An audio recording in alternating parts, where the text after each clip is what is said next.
That's Nick.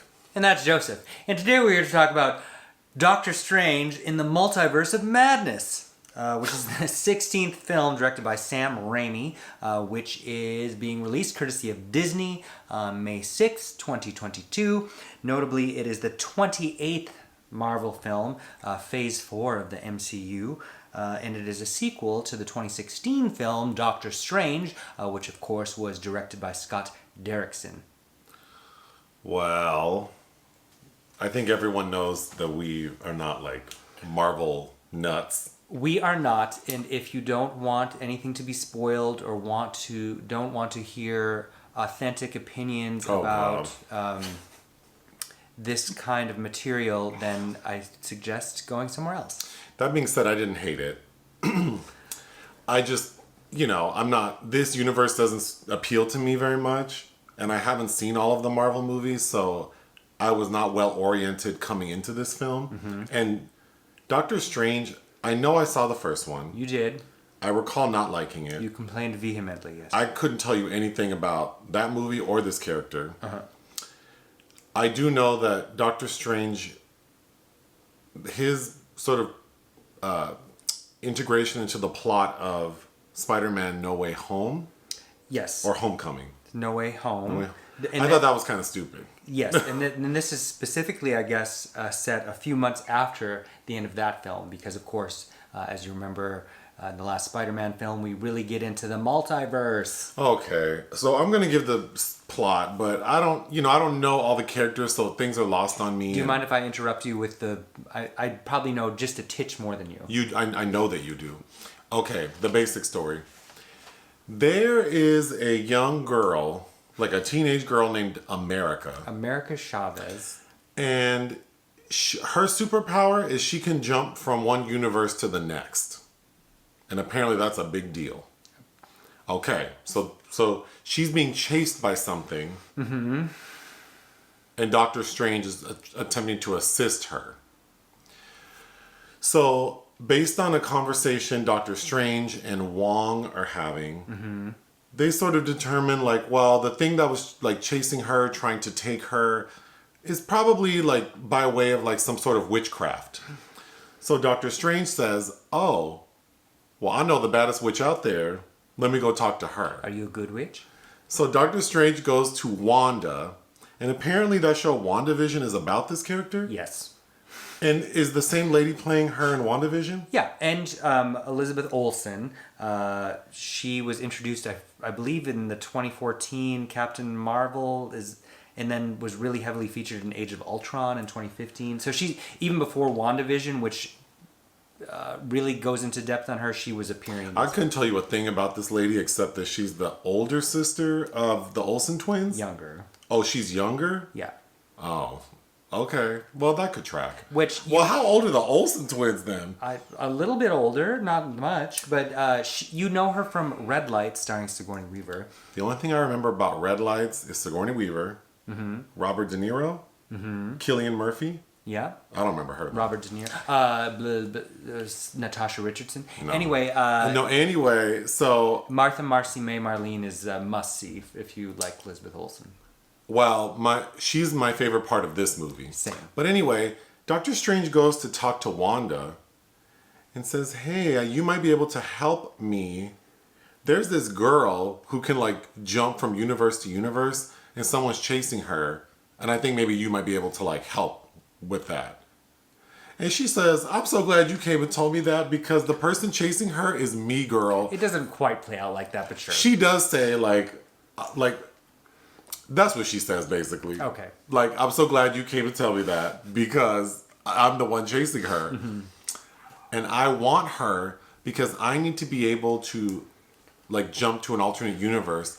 Because apparently Wanda has kids. The film doesn't explain what happened to these kids. My assumption is that these kids died. But then Doctor Strange keeps telling her, those kids weren't real. You created them. I didn't watch WandaVision, but it's about her relationship with the character Vision, played by Paul Bettany. And she references having killed him. And these two child actors are also from that series. So, and I know I haven't watched WandaVision either. But it's about them discovering that this life in this suburb in Westview is all a lie. And you saw those memes of Catherine Hahn, I believe. Anyway. I'm not sure who that is. Oh my God. Okay. Okay, so basic story. So America Girl can jump universes. Doctor Strange is trying to help her, but he stupidly tells the person who's trying to kidnap her for her powers, played by Wanda. So Wanda says, well, thanks for telling me where she is. You have two options. You can bring her to me, or I'm going to come get her out. Which is very Surrender Dorothy in Wizard of Oz. And Doctor Strange is keeping her at his little, is it called Armitage or whatever? He's keeping her there thinking that that's safe. But Wanda shows up. She is my favorite part of this movie because she shows up and tears all that shit up. Yeah. And in the process, America jumps to an alternate universe with Doctor Strange. Like inadvertently grabs him or he falls in and they end up somewhere else. So now the movie is about Wanda is trying to find some book that has a spell that will allow her access to this alternate universe so she can grab this girl. And Doctor Strange is trying to figure out a way to get back to where he came from. So he's also trying to find a book. There's the Darkhold is like the Book of Dark Arts, and then of course it has a corresponding book that controls. So there are two different books that these two characters are trying to find to help them both do something very similar, which is also similar to what the girl, like her powers they're trying to steal. Okay. So obviously Wanda's able to find the book.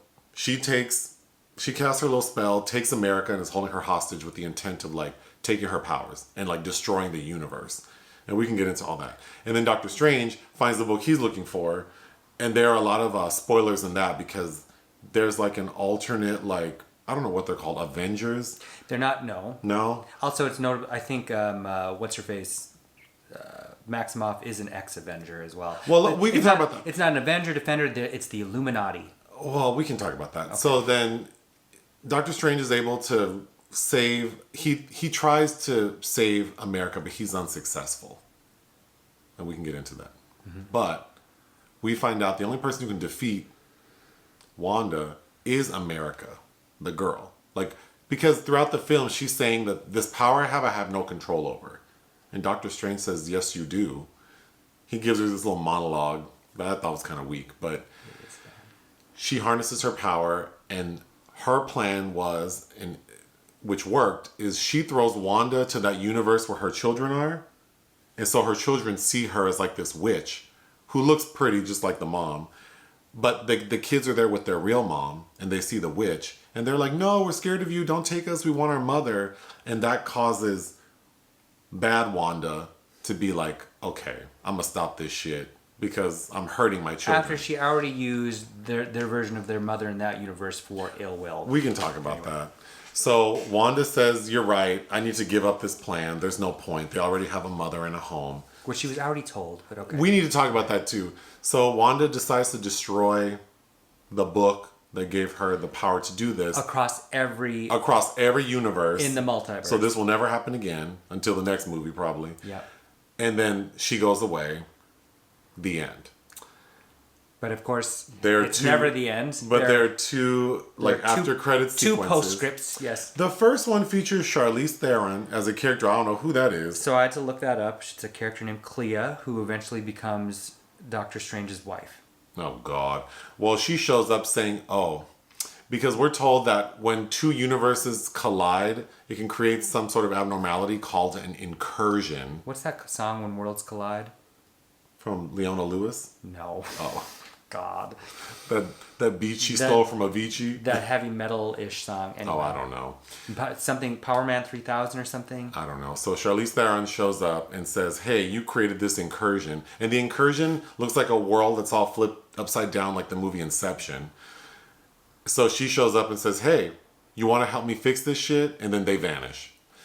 And then the second after credit scene is Bruce Campbell. Earlier in the film played like a hot dog vendor. He's credited as Pizza Papa.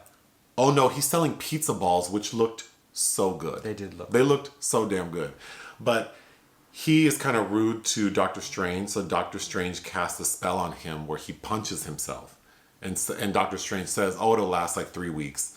So at the end credit scene, we see Bruce Campbell hitting himself and then it stops. And he goes, it ended. The end. Bang. All right. Okay, so once again, of course, heavy spoiler warnings from Disney. Don't reveal a thing because this is magic. But then I've seen most Marvel movies. There's a few I haven't. I haven't seen Black Widow, for instance.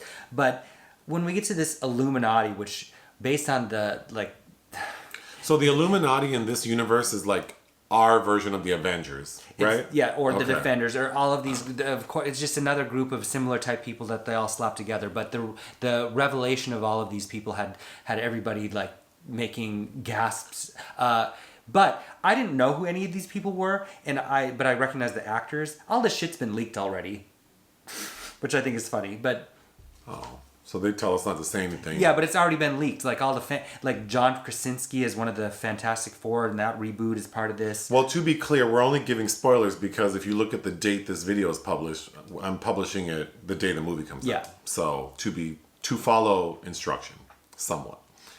Okay, let's go through my notes. Mm-hmm. Okay, because I don't know Doctor Strange in the universe. Apparently, there's this lady named Christine, played by Rachel McAdams, who's like the love of his life, but he lost her. So one of the opening scenes of the film is Doctor Strange attends Christine's wedding to some man, which is super awkward because like, why would you show up? And then they have a conversation where she basically says like, it's curtains, like, we will never be together. You were the wrong man for me. You were the one I was holding. You always had to hold the knife. So while she's telling him that, there's like a crime being committed outside. Like some big cartoonish looking creature is like chasing An eyeball with tentacles. chasing America. So the scene where Steven, because he's dressed in like formal attire for this wedding, he jumps out of like the balcony of this wedding that's happening in like this high rise. I thought that looked so stupid. I've had that reaction to many things in this film. Okay, what works for me is I really, really liked the character of Wanda and the actor playing Wanda.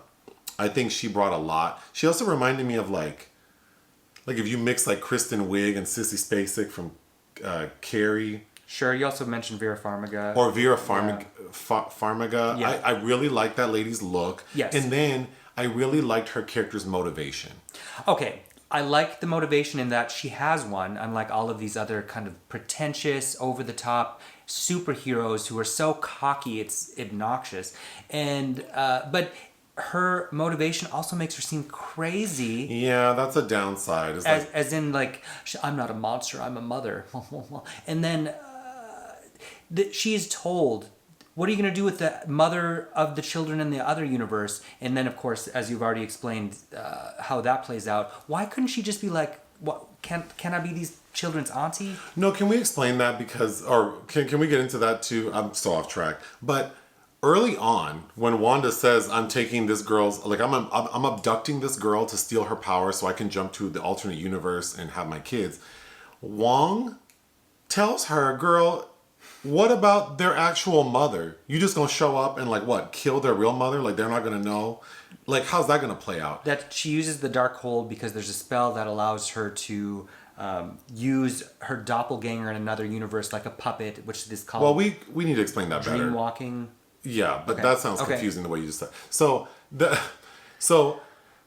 Wong tells her like, what are you gonna do? You're just gonna show up? But then in the very end of the film, the resolution is brought about because she sees that they have a mother and that these kids are scared of her. So I feel like the trajectory of how Wanda came to like abandoning this grand plan felt so flimsy. Mm-hmm. But I was talking about what I liked. I liked Wanda, the actor playing her motivation for the most part. And I thought the visuals, there's some really cool visuals. As there were with the first film. It feels a little more avant-garde than like other Marvel movies that just feel like lots of... Like the Avengers films. I did like the score by Danny Elfman. To me, Danny Elfman's score and Elizabeth Olsen are probably the best parts. Okay, moving on. When Wanda tells Doctor Strange, like, listen, mind your business. I just want to go see my kids. I just want to take America so you can take me to see my kids. Initially, her plan doesn't seem that nefarious. And she even says, like, oh, related to some other movie where, like, there's one Marvel movie where, like, Doctor Strange kills the universe or something. I don't know. But anyway, she says, oh, so you could do that. you made the decision to do that and killed like 1 trillion people, but I can't have this bitch take me to go see my 2 children. Well, isn't she talking about the Infinity War with I the think that's Avengers and correct. Thanos? And as the audience, I was like, yeah, this lady, my note was like, just let this lady see her kids. That's all she's asking for. She's not trying to be all powerful, because we need to get to that. Because there is a point where she realizes she is more powerful than she thought. But we'll get to that. Okay. But I just thought, why? Doctor Strange is so arrogant. Like, he thinks he knows everything. They all are, and then the Illuminati are all really distractingly arrogant. Okay, when America flees Wanda in the initial attack and like Doctor Strange sort of inadvertently gets thrown in the mix, they end up in a universe that's kind of like the future. And there's like, they walk by a store called Memory Lane, where if you stand in front of this store, it recognizes you. And not only does it like tell you it's reading your memories. Well, first it says we read your memories for like a low price or something. But then they didn't pay anything. Right. It just starts, it not only says their memory, but it plays it on a big screen and everyone can see it. And we know everyone can see it because when Doctor Strange's memory is playing, America's looking. And when her memory's playing, he's looking. And it's that shit was so not discreet. Right, and it's a real, yeah, and what if there's like sexual What if there's sexual stuff, violent stuff, privacy stuff? Not in the Marvel universe. Oh my god, that was so stupid. Where we're like but it anatomically incorrect. But it is in that memory lane thing that we get 2 points. Of exposition. Of exposition. One is that in some universe, in this Doctor Strange's memory, Christine, Rachel McAdams gives Doctor Strange a watch. And that watch is very important to the story. And then when we read America's memory, we find out that her parents are like 2 lesbians. And that the very first time America learned that she had this power was she invokes it when she's scared, unknowingly. And it's always a portal that's in the shape of a star. A star. So when she was a little girl, she got like stung by a bee and it scared her. So she created this portal and her 2 moms got sucked into it and she never found them. So we learned that. I thought that was a really clunky way to give us exposition. Well, I was reading that the character of America, which reminds me, remember that Natalie Portman movie where she had the baby in Walmart? Yes. She named it Americus or something. Anyway, she is played by Xochitl Gomez, and I really didn't care for that character. So when Wanda... I read that she's supposed to be gay as well. So when Wanda shows up at the Armitage, the Guggenheim Hermitage, she wants America, but America flees. So then she's like, well, then give me that damn book so I can cast a spell and get her ass. And then one of the characters from the Halle Berry movie where she's a lesbian, From Bruised, yeah. she destroys the book. So now Wanda's shit out of luck. Except that the book's a copy. Except there's a copy and I was so frustrated because Wanda has killed everyone. They're all dead. There's some that are just incapacitated. A couple, but she obliterated this Armitage, but Wong is still alive. And she's telling Wong, you better tell me how I can, like, you're the master sorcerer or whatever. I know you know that spell. And if you don't tell me... The Sorcerer Supreme. The Sorcerer Supreme. She's like, you better tell me the spell. And he's like, I don't know it. So she, like, incarnates, like... No, some of them are still alive. Oh, some of his men are still alive. So she, like, lifts them up in the air and is basically saying, I'll kill them, like, all the way. Torturing them. And he says, okay, fine. There's a copy of the book.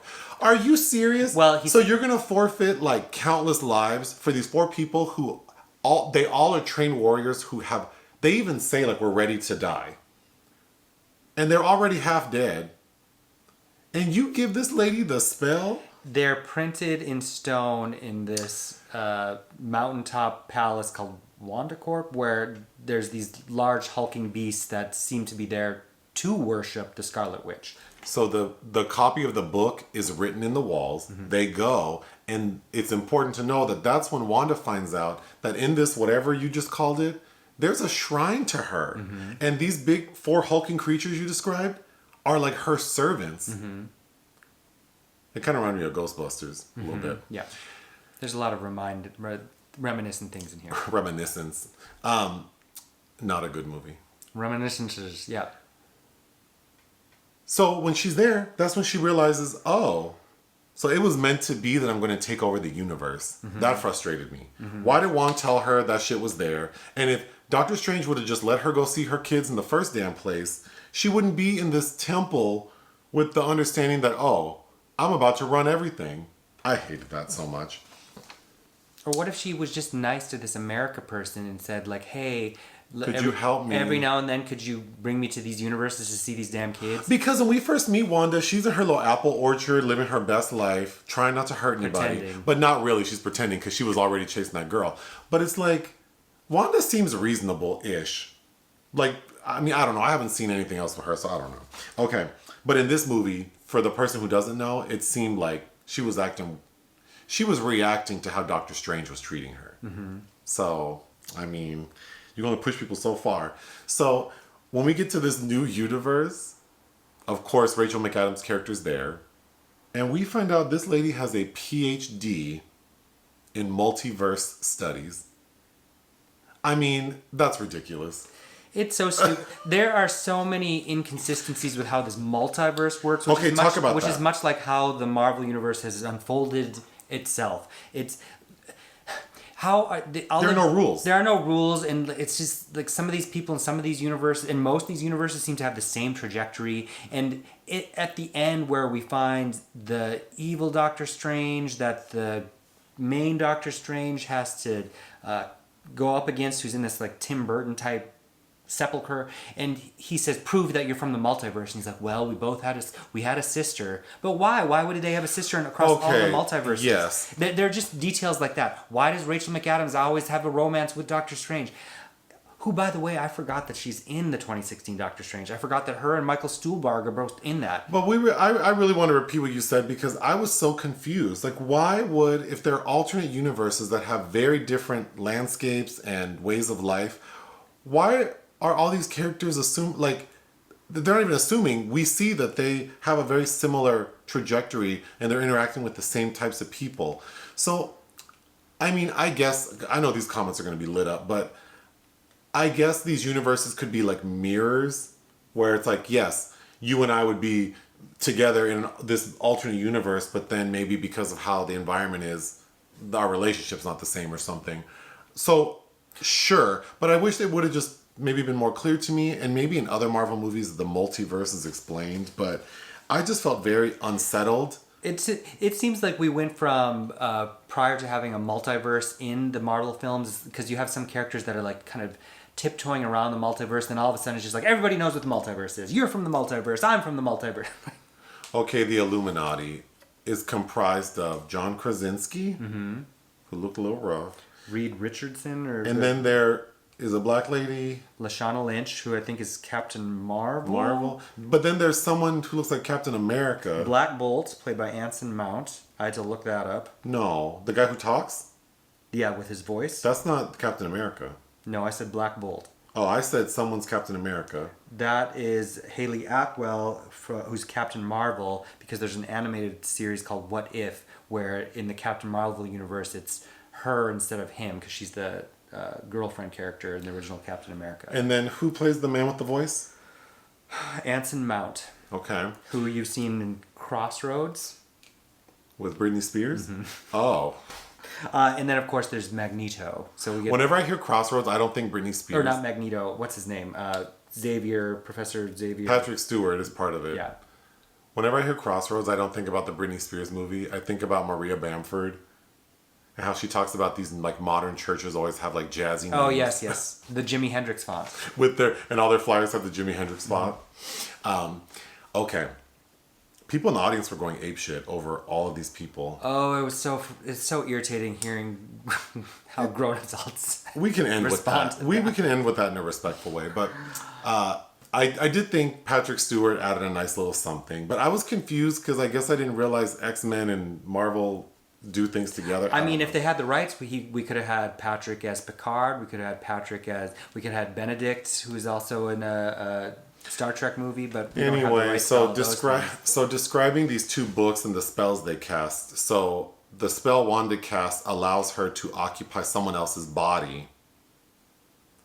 And then the spell from another book that Doctor Strange has allows him to like dream walk, which means he can also occupy another body.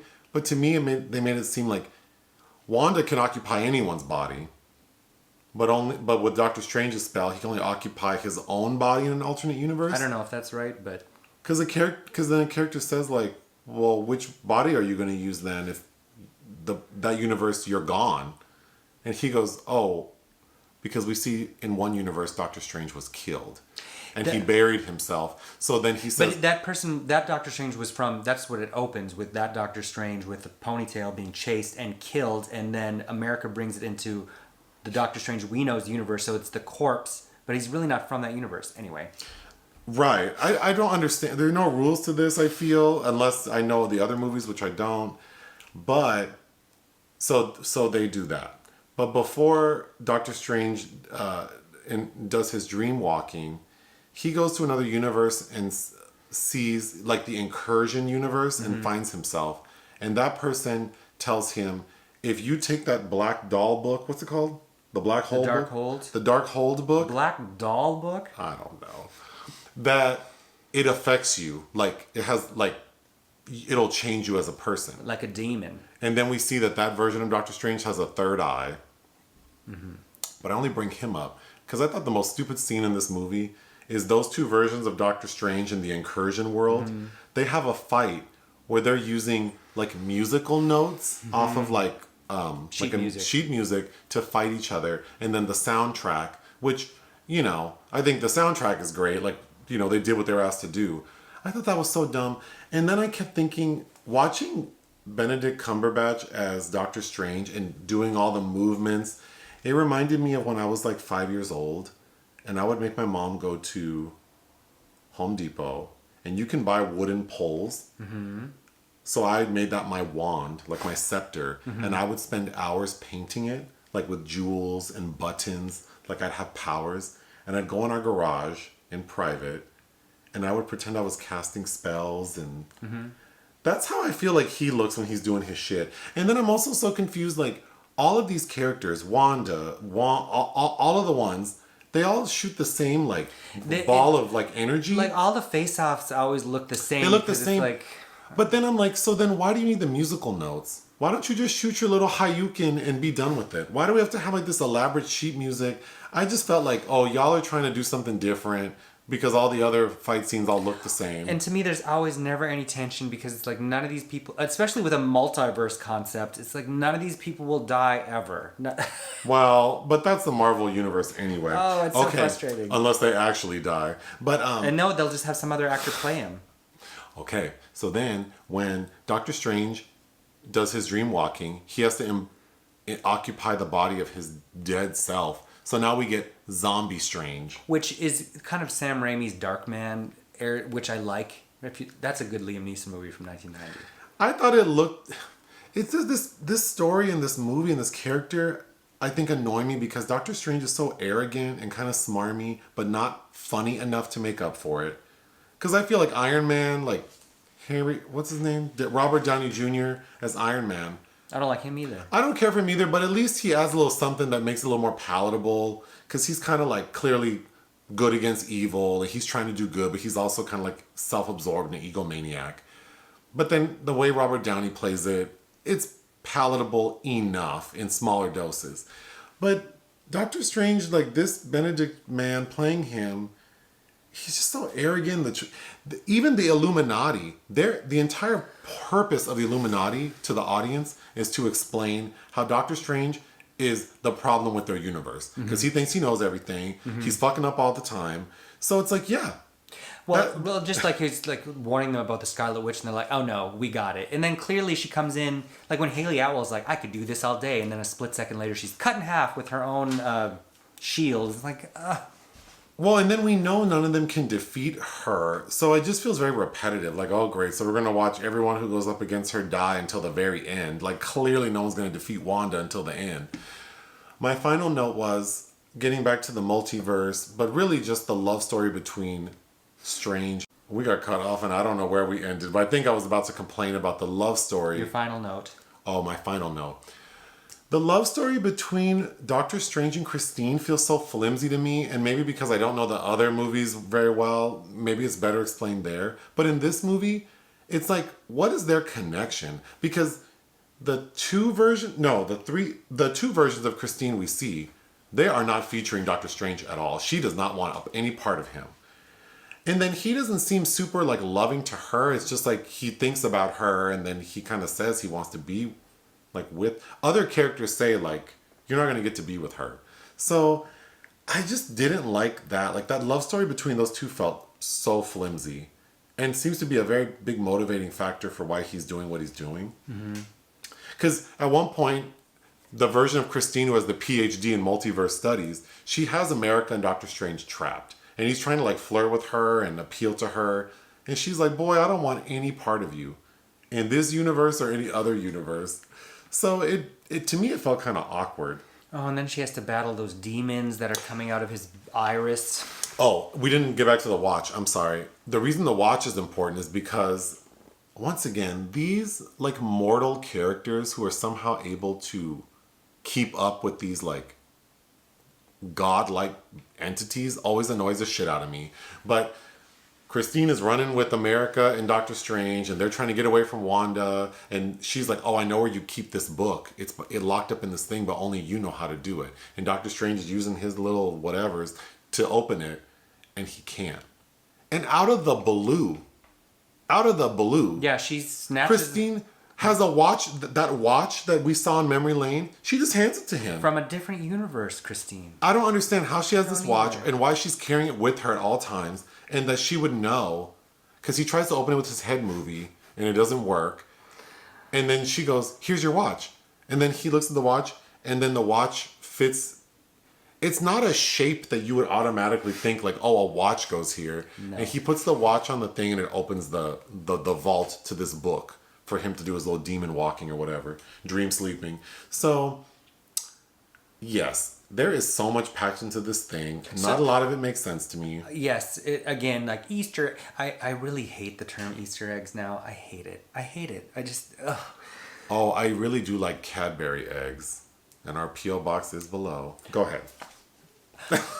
What the multiverse of blandness is what keeps coming to my mind. But I like Sam Raimi. I appreciate seeing him in action again. He hasn't directed a feature since the failure of 2013's Oz the Great and Powerful. Is that the movie with James Franco? And Michelle Williams and I think Anne Hathaway. White Michelle Williams. White Michelle Williams. I don't really know her. Sorry, you know her well enough at this point. I only acknowledge Black Michelle Williams. And Mariah Carey does a song on that soundtrack, Almost Home, which I do kind of like. Okay.